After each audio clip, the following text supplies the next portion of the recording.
30 years ago, in a small Bay Area town, a killer kidnapped 3 men and dumped their bodies in a secluded valley just off Interstate 80.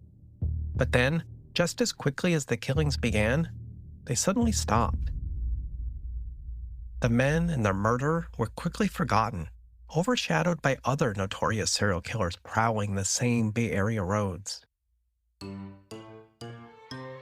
In this season of Crime Adjacent, host and serial killer survivor Chase Patrick returns home to uncover what really happened in Ridgewood and to answer the question once and for all: how could the most prolific serial murderer in American history slip under the radar for so long? Crime Adjacent is the never-ending true crime story told weekly.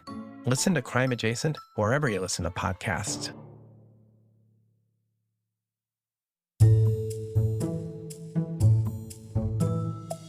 Welcome to So Much Crime, So Little Time Summer Shorts. I'm Jeff. And I'm Dee, and for our summer series, we're recapping single episode stories. This time around, we are going to be discussing a show called Swindled, specifically episode 99, which is called The Skywalks. And this episode came out back in August of 2023. If you haven't listened yet, don't worry, you'll find a link to the show in our show notes, and then you can come back here for our discussion points.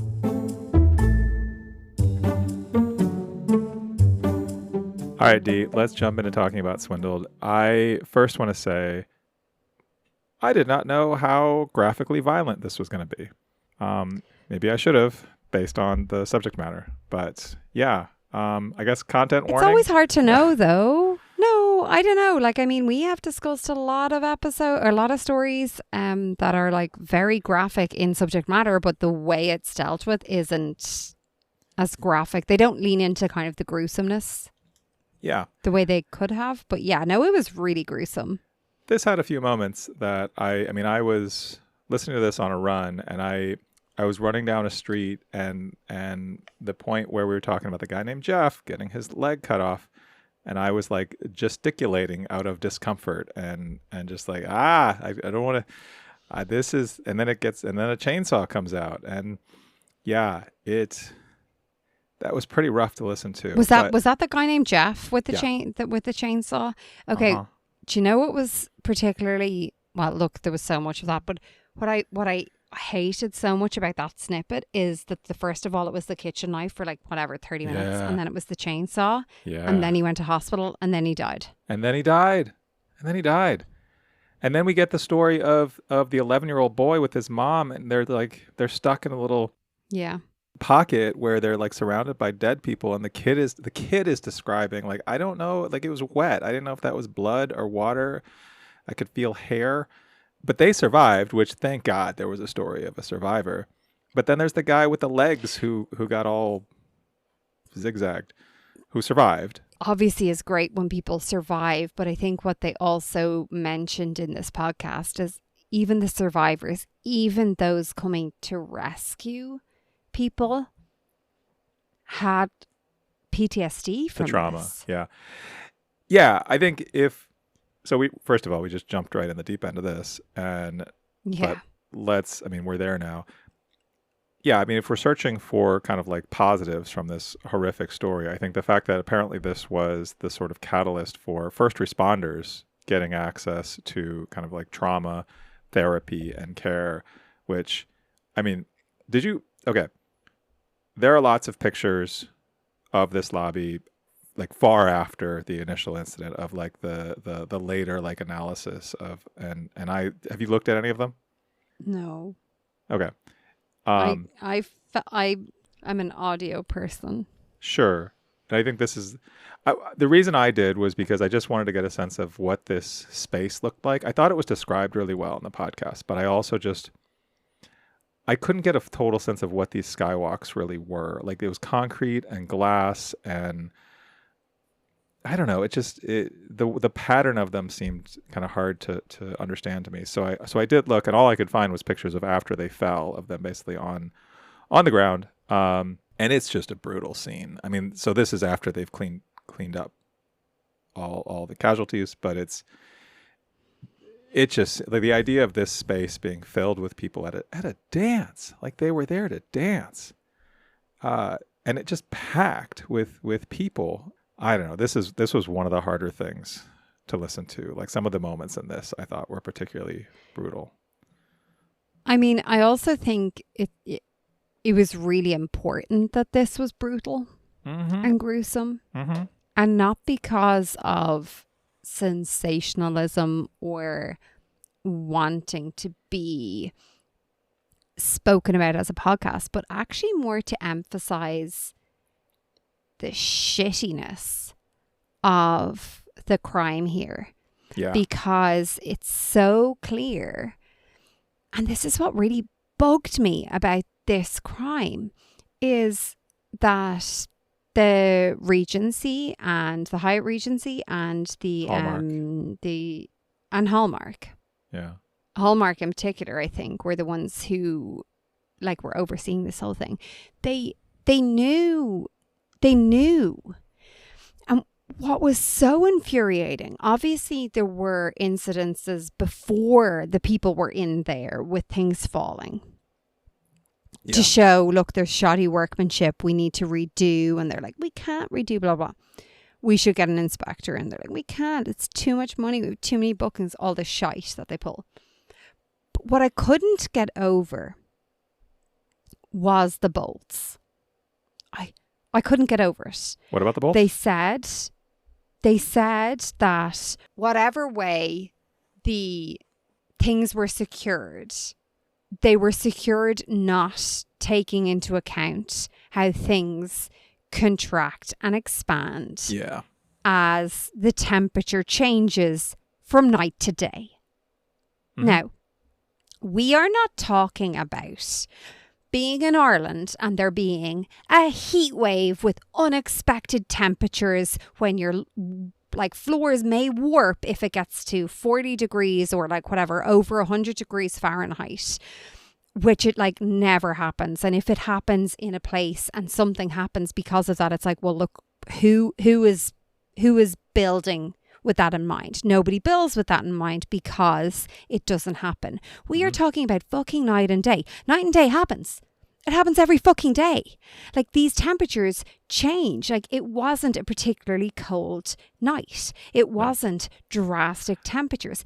These were going to change and these things were going to happen. And if you have workmanship that has issues like that, as basic as that, I fucking know that. I know that from building my IKEA shit. I know that from the minuscule, like the tiny amount that I know about DIY, I know that.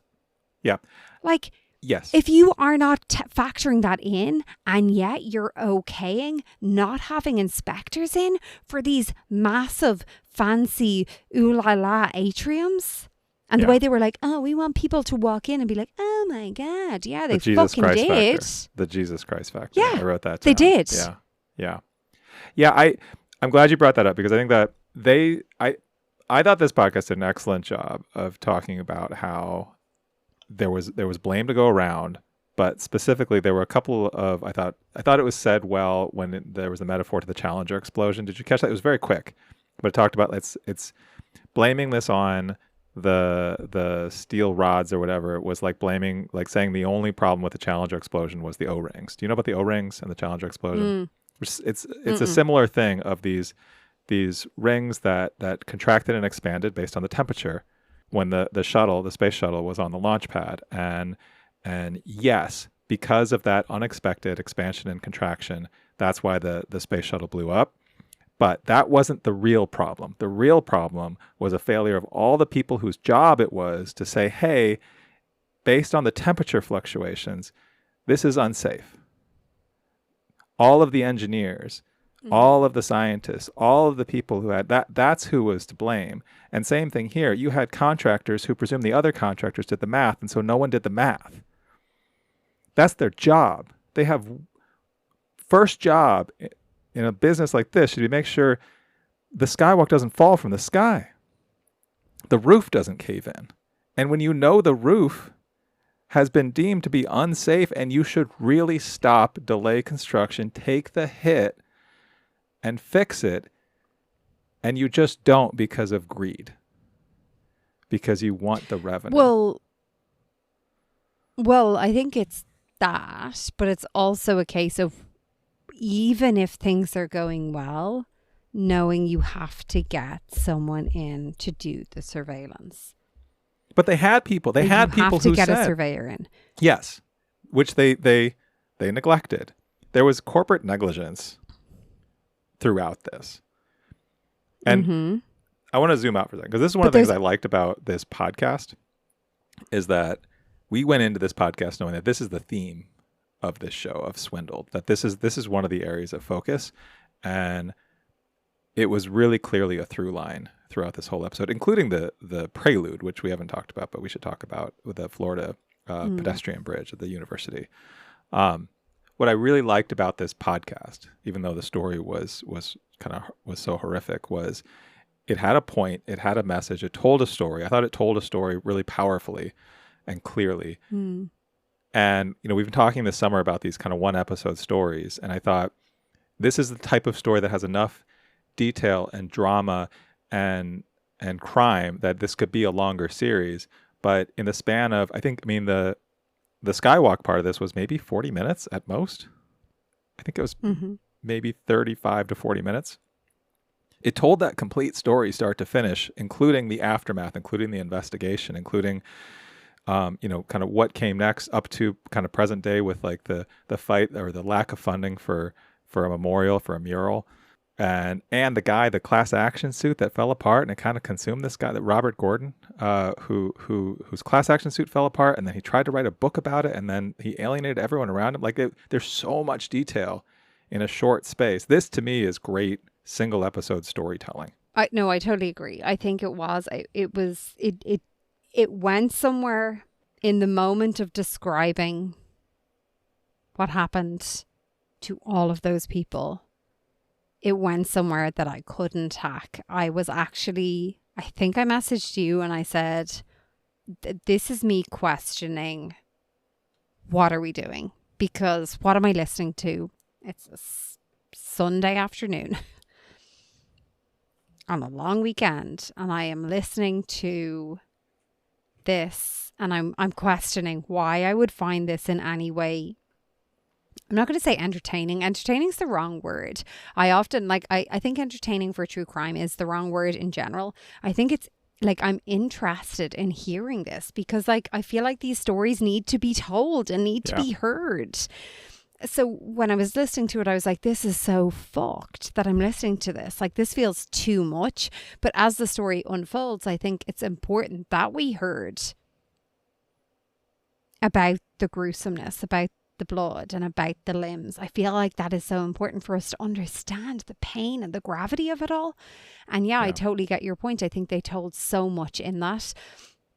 The story about that class action suit and how at every turn people just kept falling off. Like even do you remember the guy who something fell on his head because his coworker flipped his hat off and he went to grab it and then something fell on his head? Yes. And Hallmark paid him off like $3,000, paid his family off. Crazy low, right? Crazy low. This family, I think what pissed me off about them, and maybe it pisses me off about them because I think it's still the case, is that when a family that are obviously so wealthy are like, well, fuck it, I can do anything. Yeah. Because whatever I do, it doesn't matter. I'll just get away with whatever. Yes. And the fact that that's not a trope. I used to see that in so many CSI or Law and Order or whatever show I would watch, and I'm like, oh, it's such a that's obviously not true. That's not how real life works. It's kind of how real life works. Turns out. Another element of this podcast that I thought was really well done was contrasting sort of the Hallmark Corporation's response with the Florida University. What we heard from the president, the first words from the president of the university were, admitting okay, so 6 people died when that bridge collapsed. And that bridge was specifically built to avoid pedestrian deaths, right? This was a safety project, essentially. And kind of owning up to, we failed. We we had one goal and the opposite happened. But again, a case where, I mean, there was a quote from someone who, I think it was someone after one of the people who analyzed where that bridge went wrong, saying the bridge was screaming, like the bridge was trying to tell you there's something wrong here, and people just weren't listening. People weren't hearing it, and it was apparently obvious that there were major problems there. I think the difference thing for me there was the decades, the years. It was kind of shocking to me that the Florida bridge story happened so recently. Why? Why was that shocking? I don't know, Jeff, because when I walk across a bridge, I just fucking assume people have not fucked up. And I don't actually also, because I hate bridges. I hate anything. I'm a scaredy cat when it comes to most things. I'm like, I want to be like feet on the ground, which also, you know, not bridge ground, like normal ground. That gets to my question I want to ask you, actually, and I think you maybe just answered it, but let me ask it just to make sure, because this is something I also remember being a kid and watching when the 1989 Loma Prieta earthquake happened in San Francisco in the Bay Area. And I didn't live here then. But when the Bay Bridge, the top level collapsed to the bottom level. And like I was watching the World Series then. It was, do you know the story? You don't know the story? You know the story. I know about the earthquake, yeah. Yeah. I know about the bridge. I don't like that bridge is too long. It is too long. And I don't drive across it very much. But I remember the first time I came out here, which was decades after that earthquake. And it was all I could think about when I was on the lower level of the bridge of like, if there's an earthquake right now, is the top level going to collapse? And it's just like, to me, that's all kind of all consuming. So my question was, how often when you're on any type of structure like this, whether it's a bridge, whether it's something where you're really like, your life is in the hands of the architect, of the engineers, of the builders, of the safety inspectors, of like this whole team of people who you are counting on that this structure you're on isn't going to collapse. Like, what's your sort of threshold for that? Like, you think about it, it sounds like. It occurs to you. I feel like you need to ask my husband about this. I'd love to hear his answer. How often do you think he thinks about this? Because I'd say he would say like, oh, like everything. You know, she's in her closet right now recording this podcast and we've all gone out to the park for a walk and she is currently thinking, is the side door open? Did we leave a door? Has she got the alarm on? Is someone going to come in and kill her? Is there like, what is the chances of an earthquake happening and her being struck in here? Like recently we were at a soccer game in Stanford Stadium and we're like 15 minutes into the soccer game. And I turn to my husband and I say, if anything happens during this game, whoever is with the children or one child, you don't look for the other person. You go with the child you're with, or you go with both children. You do not look for each other. You focus on the children and you go. Deal? And he's like, deal. Like, this is... and he's just like, this is just what Dee does. Like, this is just...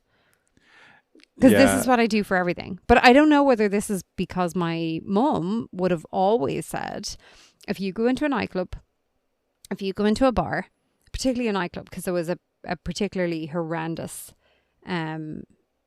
story. Actually, I think there's a podcast on it, and I think we should cover it at some point. There's a particularly horrendous story. I think I've spoken to you about it before. About a club back in like the late 80s, early 90s in Dublin, a nightclub, and a fire breaking out in a nightclub on Valentine's night in Dublin. And but so my mum would always say, like, know where the fire exits are. No matter where you are, know where the fire exits are. Just know where they are. Yeah, that's good advice. So no matter what you're doing, you have to know where they are. It's great advice. But what it's meant, and I've always known, but what it also does is, when I'm in the cinema, I'm like, okay, is it going to be in the middle of Lilo and Stitch that someone's going to come in and be like, I hate the way Disney remakes all the action films. I'm going to shoot this shit up. Who knows? I mean, it's happened. Someone might have a gripe against Lilo and Stitch. You know, is it Minecraft? Who knows? Can I? And so, I have my exit strategy for everything, Jeff, and bridges are no different.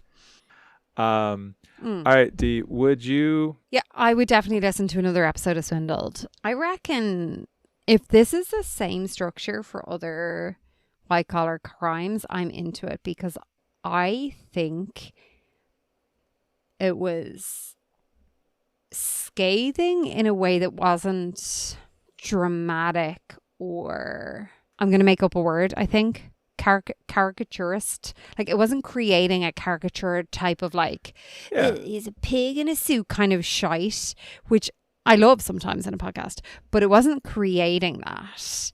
There wasn't that like cartoon-esque vibe going on. It was very much, these are the facts. It's shitty, but these are the facts.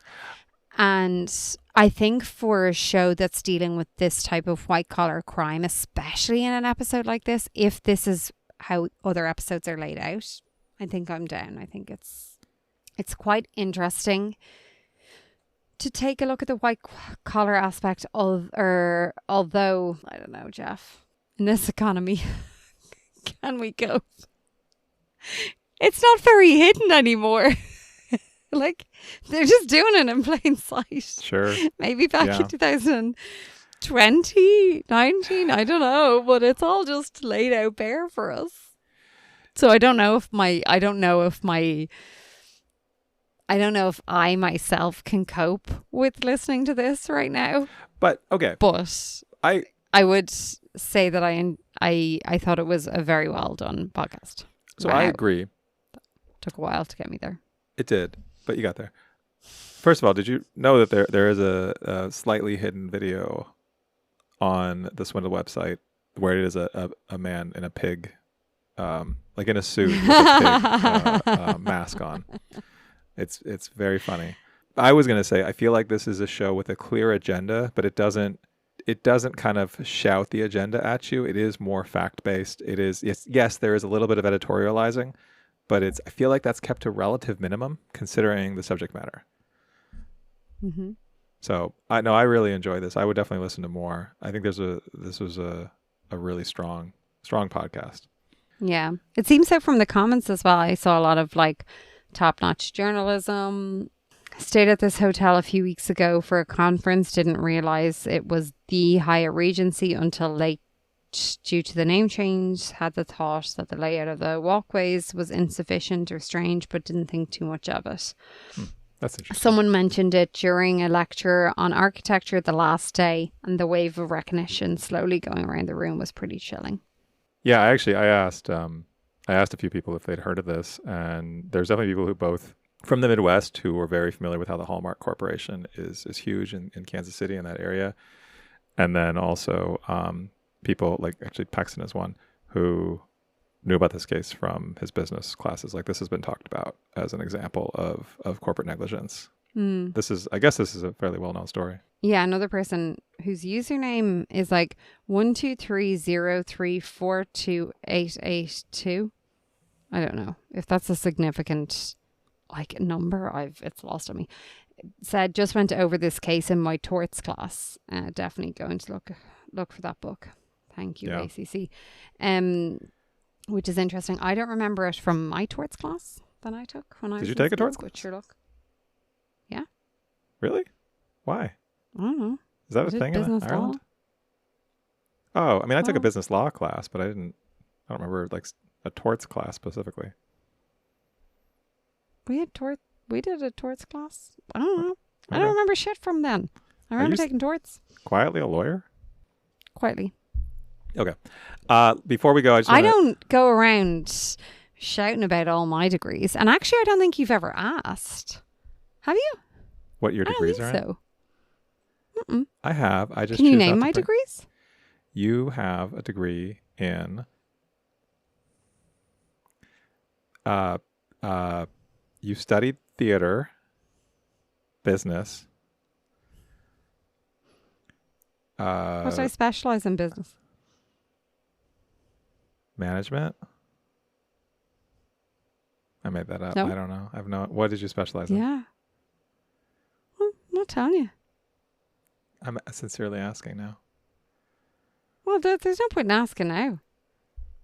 Jesus. I have the dates and the specialties and the theses. What of was your all your thesis? fucking degrees. What was your thesis? I didn't do a thesis. Okay. I managed to get away with that one. Anyway, Um, would you listen to more of this? Yeah, for sure. I definitely would. I think this is one. I mean, there's other. This show also covers things in addition to kind of these corporate kind of greed or negligence issues. There's con man stories. There's kind of, it isn't just a single type of story. So I looked through the archive, and I think there's a ton of ones that looked pretty interesting to me. So this is an older one, the one we listened to, but there's there was a recent one on a Ponzi scheme. I don't know. There was a bunch that looked really interesting. So for sure.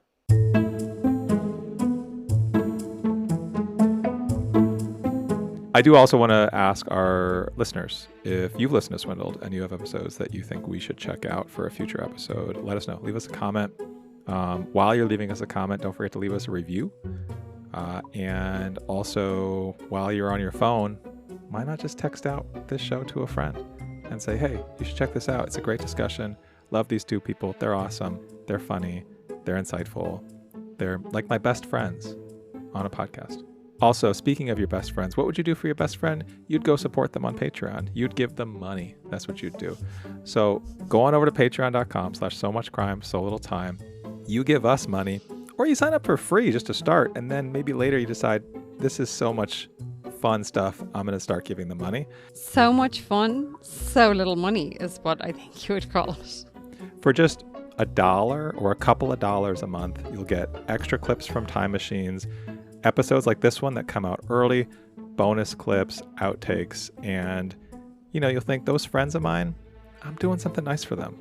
And I'm helping support them. I'm also keeping myself from having to listen to ads right now. Ads for products that I don't really care about. I just get to hear these witty little bits for Patreon every episode, which I actually really enjoy. Maybe I enjoy this more than the show. So patreon.com/so-much-crime, so little time. An Irish contingent, $1 isn't even €1. Just a reminder. Less than €1. $1 practically free. Thanks. Basically. Thanks, everyone. We're back on Thursday with another preview and a trip in the time machine. It'll be our very last Summer Shorts episode. We're going to introduce a crime. Summer is over. Fall is coming. Winter is coming. Then spring. Then another summer. That's kind of how it works most years. Anyway, we will introduce one more crime for the summer. Get ready to listen to the story before coming back with another recap just like this one where we discuss. That's on the next So Much Crime. So Little Time.